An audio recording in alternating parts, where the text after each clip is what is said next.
Okay, welcome to another prepared video. Going to continue my mountain hopping. So in the last one I went from whatever airport that was over here to KGNB and crashed into the runway. I'm not going to refly that leg of the flight. I'm just going to do the next leg, which is going to be KGNB, which is where I'm at right now, over to KEGE. Now let me bring the GPS down here so that I have that on view here. Thought I would show a little bit here in case you don't happen to know how to work the GPS. I'll show it's pretty easy. So by default, this is basically what it's going to look like. To put in a airport, you just press this D over here, which is the GPS Direct To button, and then that brings up this stuff here. And what you have to do is you use this dial down here. There's an outer ring and an inner ring. The outer ring moves from spot to spot, and the inner ring adjusts the actual spot. So I'll show you what I mean.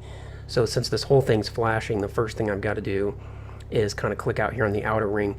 And it's not real clear where the border's at. You've got, that's the outer ring, and then like in here is the inner ring. So you kind of just have to know from experience where to click. It's not the best setup in the world, but anyway, so I'll click here on the outer ring first. Actually, I take that back. I'm wrong. So let me go back. And you see I'm trying to find where that's at. It's like right here. So then what I actually want to do is click on the inner ring, which would be like right here. And now I've got these digits up, and I believe I can just type in. Yeah, sometimes it lets me do it. Sometimes it does that double type thing. So unfortunately, when it does the double type, I actually have to go through it this way. So I'm going to have to keep clicking here until I get to K, the letter K.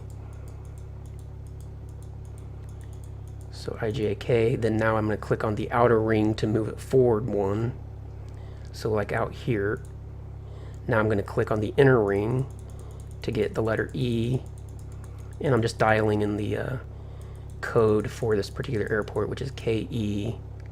Now on the outer ring to move forward, then on the inner ring, the letter G.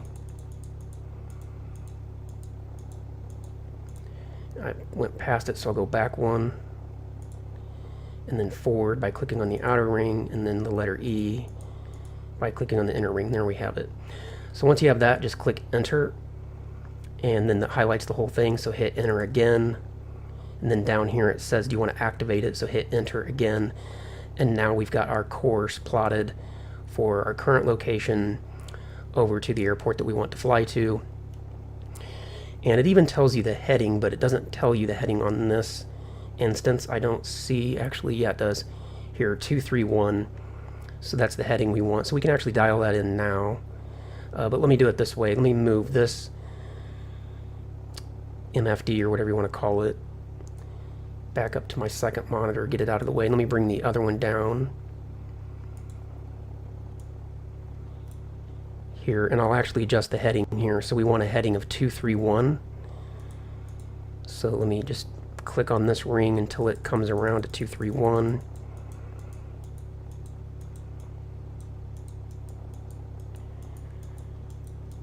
And there we go. We've got our heading.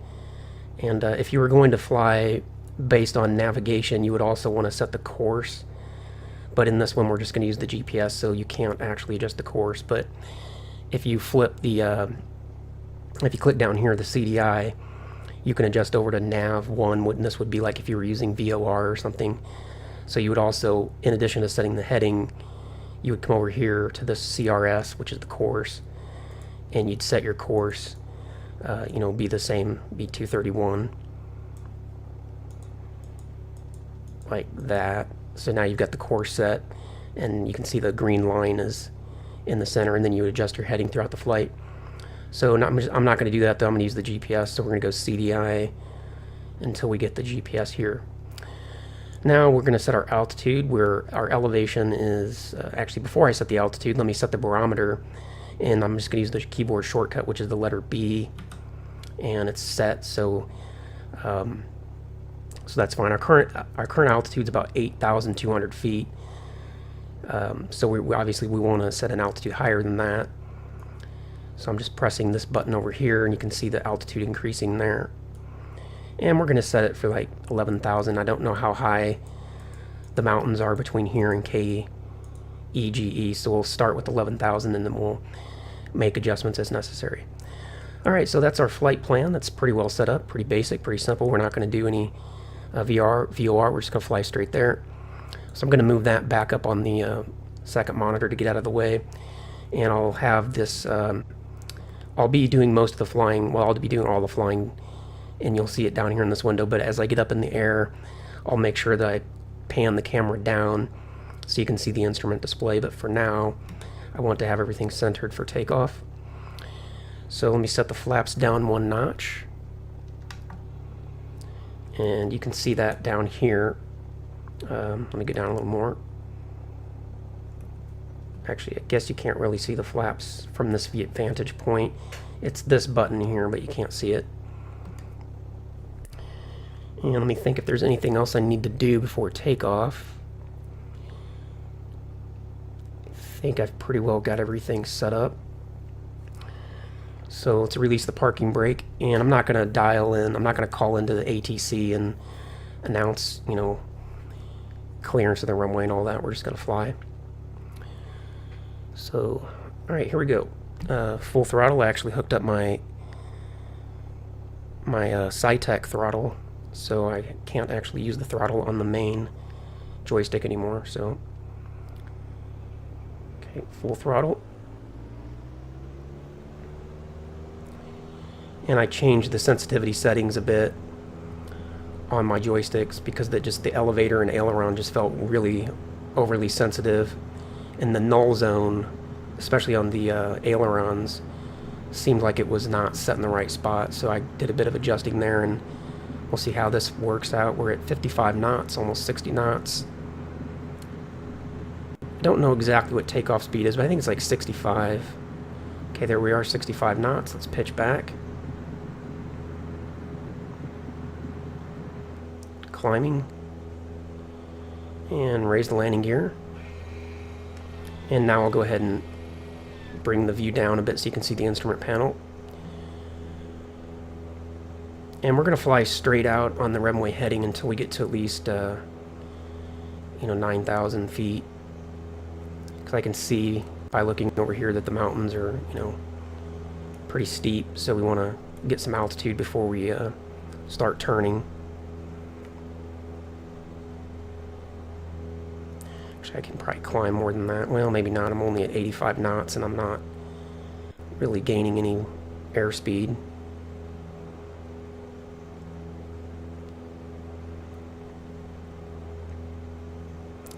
So we're just going to continue climbing here. Got about 700 feet per minute.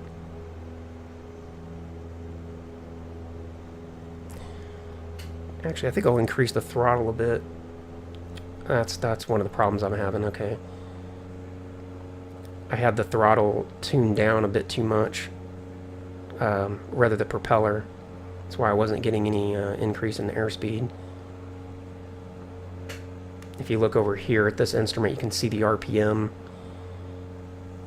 and before it was only, I didn't quite catch what the number was, but it was set way too low. The prop was set way too low.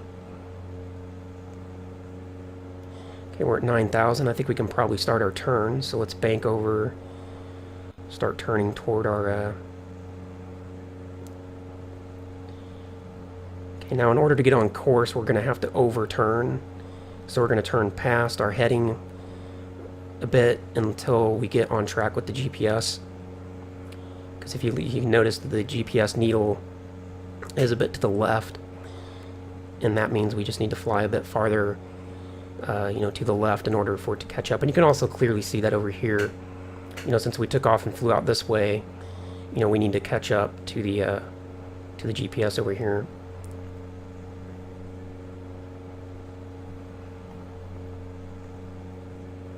And I forgot to raise the flaps, so let me do that now. And we've got about 49 nautical miles to go. Can see the distance here, because this time I've got KEGE dialed in on the GPS, so we have a distance indicator here. And it won't take too long to get over there because this aircraft flies pretty fast when we get up to cruise speed.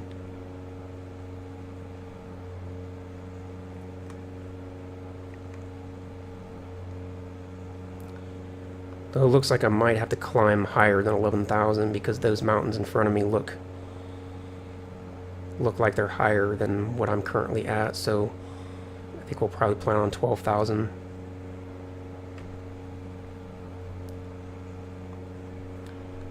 Increase the prop a little bit more. If you watch over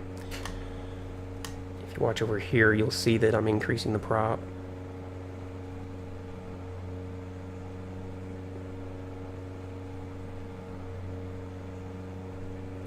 Still a bit off track, so I'm just banking a bit to the left. Okay, we're coming up on 11,000. It's our target altitude, but again, I don't think that's going to be high enough. So I'm going to go ahead and continue climbing beyond 11.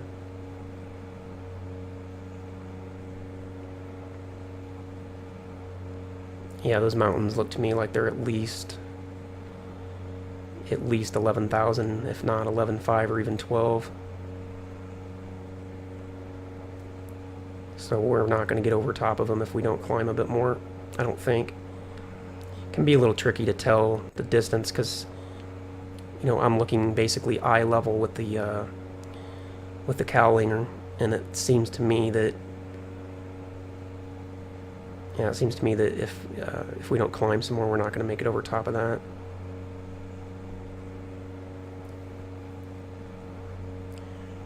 So everything's trimmed out pretty well. I am applying a bit of back pressure on the stick. I don't have a trim wheel set up at the moment. I have one, but I don't have it set up. So I guess I can actually just put in a little bit of back elevator trim. That way I don't have to keep applying pressure on the back stick. Okay, I think we've got a good enough angle to catch up with the GPS now here. And so I'm just going to fly at this, put in a little bit of down elevator trim, climbing a bit too steep, we're losing speed. And we're at 12,700.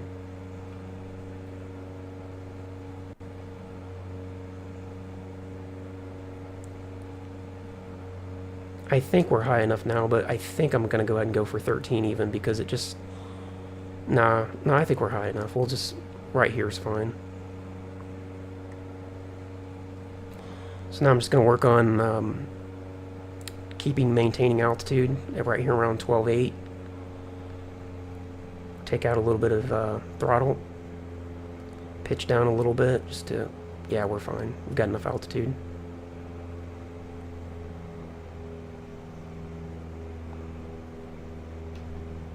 Put in a little bit of down elevator trim.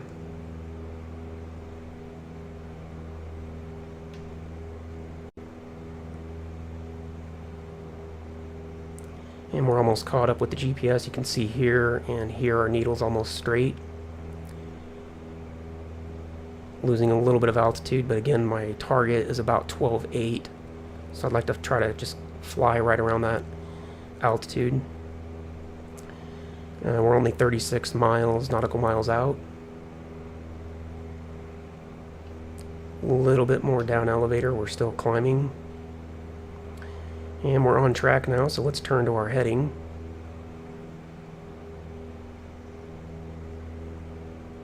About right there.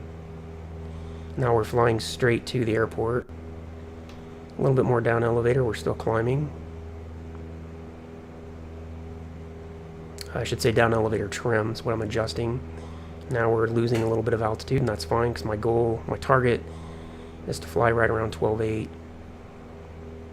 And it's not a matter necessarily of, you know, it doesn't matter 12.8, 12.9, 13, but just being able to pick a target and stay at that target. And I chose 12.8, so that's what I'm going for.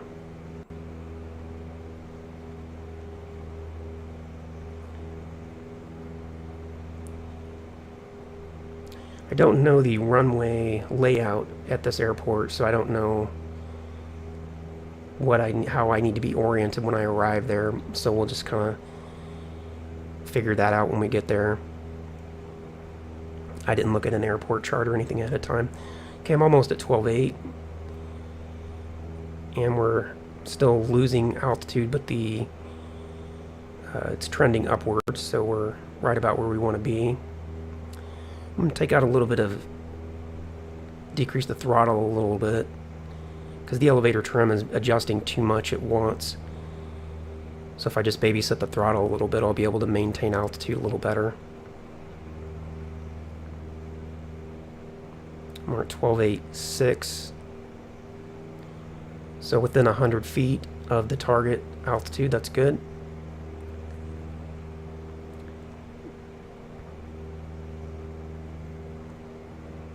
And I'm going to turn to 233 because it looks to me like I'm a bit to the left of the flight path. Actually, I'm losing altitude. Let me increase the throttle just a little bit.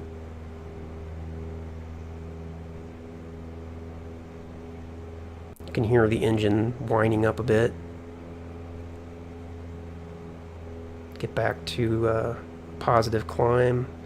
Get back closer to 12.8. Take out a little bit of throttle now that we're climbing. And I'm just going to bank a bit to the left because I can clearly see that my GPS is showing that I'm a bit too far right. And you don't really need to be that particular about it, but there's really not a whole lot to do when you're flying, so just a matter of keeping everything lined up. Okay, I'm going to put in just a little bit of throttle now because I can see that my vertical speed's starting to drop a bit. And I just want to make sure that we don't drop too much. You can hear, if you listen carefully, you can hear the subtle change in pitch of the engine as I increase the throttle a little bit. And we're 22 nautical miles out, so we will be coming up to the airport very shortly. My guess is that it's probably right on the other side of this hill. Might even be down in this valley, I'm not sure.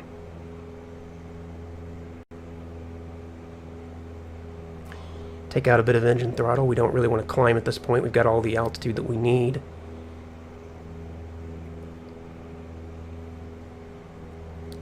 And I guess one thing I haven't done is I haven't really looked around much.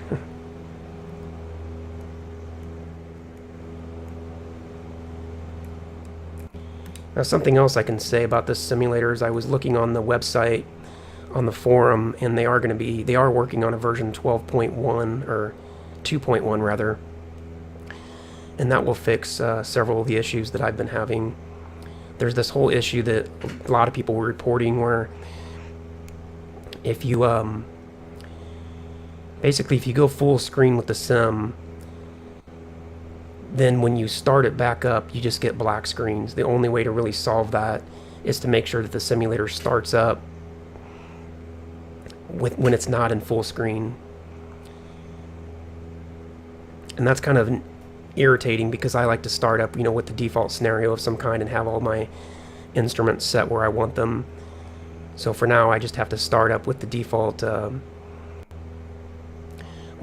scenario, not in full screen mode, and then once it starts, then I pick my own scenario. So it just adds, quite a bit of time because loading scenarios takes a while in simulators because there's so much terrain and all this other stuff that has to be loaded. Anyway, I need to bank to the right now. I can see that my GPS is indicating that I'm off. And since I'm only 14 miles out, I'm going to start letting the plane descend. So I'm taking out some throttle.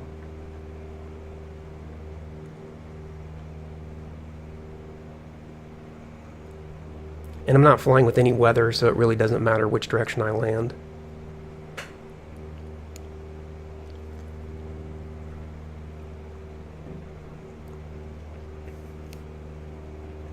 I don't know the elevation of the airport that I'm going to, though. And I can get that information, I believe, on the GPS, but at this point I don't have time to look for it, so bank a bit to the left. You can see I'm getting off track. That must be the airport there, yeah, okay. Okay, so I think what I'll do is I'll plan on landing on that runway, so we'll kind of bank way out here to the left so we can get in front of it.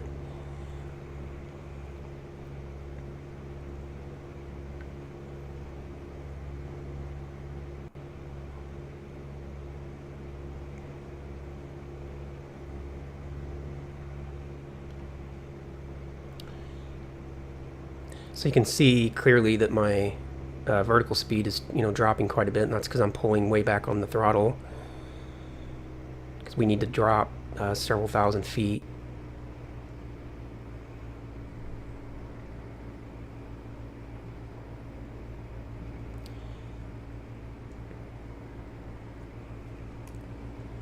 So the runway's over here. See if we can actually land this time without nose diving into the runway.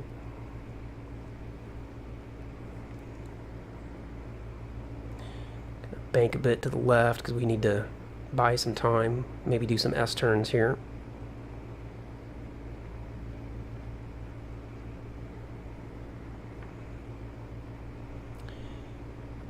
And I'm going to put the flaps down a couple notches, start slowing things down a bit.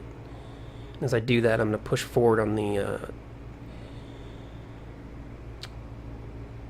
yoke so that we don't climb. I'm not actually sure why it climbs so much when you put in the flaps. Seems to me like it's an abnormal amount.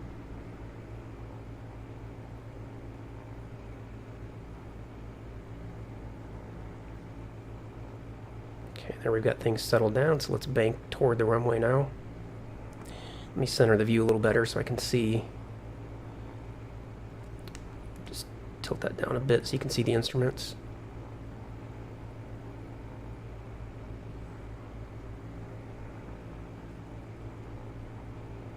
Take out some more engine throttle so we can lose some more of this altitude. Yeah, we've got quite a bit more altitude to lose, so we're going to have to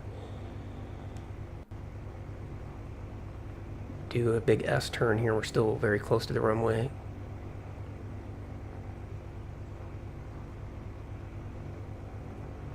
That runway must be at like 7,000 feet or something. I think what I'll actually do is a complete 360 here.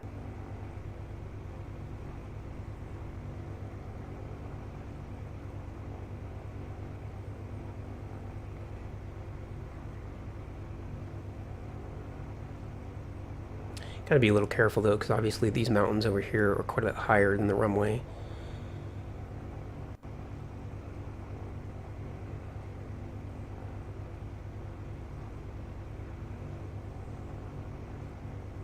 So I'm just gonna fly this way a little bit, get away from the runway a little more. Bleed off a little bit more altitude, and we'll turn back.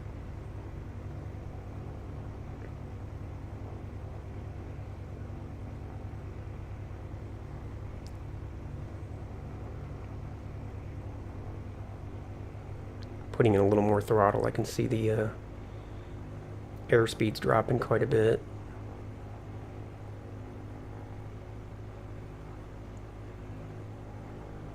Okay, I'm gonna just do a 360 turn around, hopefully face the runway, be in front of it, and be low enough now to be able to land.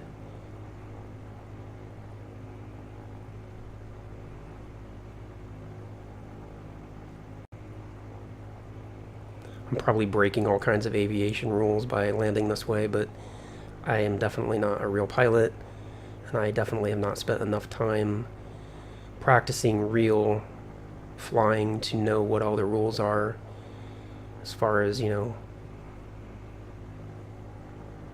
going out away from the runway by X amount and then doing whatever you need to do to get down, and I don't know all those rules. And I don't know, really, a lot of that kind of thing I don't find real interesting either.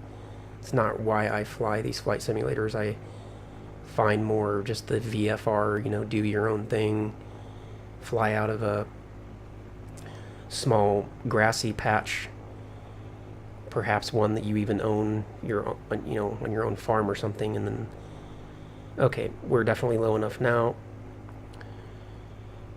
almost in front of the runway. I'm still a little high up. I can see I've got all white lights there. That's indicating clearly that I'm too high, so we'll continue descending at a rapid rate.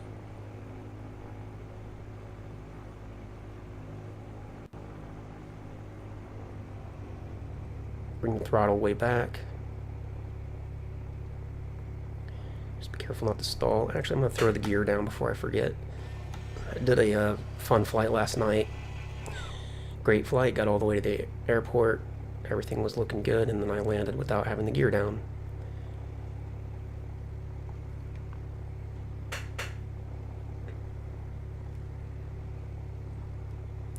Okay, we're almost on the glide slope. We got one red light now, and there's two. So we're right where we need to be. Now we're too low. Bring up the throttle a little bit.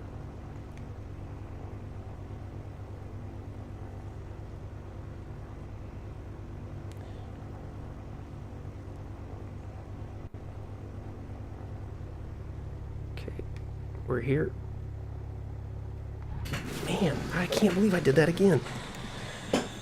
Oh, that is frustrating. I don't know what it is about this airplane, but right when you get, maybe I'm bringing the airspeed down too low, but it just oscillates so much there at the end. Well, that's 2 crashes in a row, and I'm just gonna go ahead and end this part of the video. I'm gonna continue mountain hopping, but I'm just gonna pick up at this airport when I do it. I'm not gonna bother going all the way back to the first one and reflying these parts. So the next leg of the flight is, I don't have my papers here in front of me, so I'll have to look it up and then put a note in the description. Anyway, if you like the video, leave a comment down below. Let me know what you think about the flight sim stuff, if you're interested in this or not. Again, I would think that people that are into Orbiter would also be interested in flight sims, but maybe not. Anyway, if you're not interested, obviously you can just choose not to watch the flight sim videos. And in any case, I will see you in the next video. Okay, welcome to another prepared video. Going to continue my mountain hopping. So in the last one, I went from whatever airport that was over here to KGNB and crashed into the runway. I'm not going to refly that leg of the flight. I'm just going to do the next leg, which is going to be KGNB, which is where I'm at right now, over to KEGE. Now let me bring the GPS down here so that I have that on view here.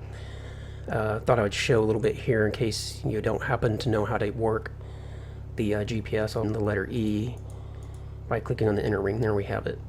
So once you have that, just click enter, and then that highlights the whole thing, so hit enter again, and then down here it says do you want to activate it, so hit enter again, and now we've got our course plotted for our current location over to the airport that we want to fly to. And it even tells you the heading, but it doesn't tell you the heading on this instance. I don't see, actually, yeah, it does. Here, 231. So that's the heading we want. So we can actually dial that in now. But let me do it this way. Let me move this. That's the outer ring.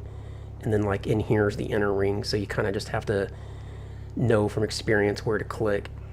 It's not the best setup in the world. But anyway, so I'll click here on the outer ring first. Actually, I take that back. I'm wrong. So let me go back. And you see I'm trying to find where that's at. It's like right here. So then what I actually want to do is click on the inner ring, which would be like right here.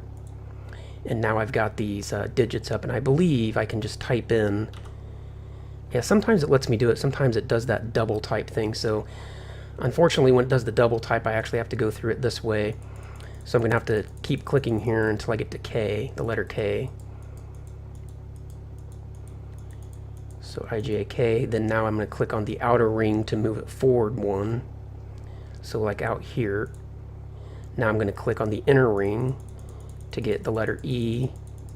And I'm just dialing in the code for this particular airport, which is KE. Now on the outer ring to move forward. Then on the inner ring, the letter G.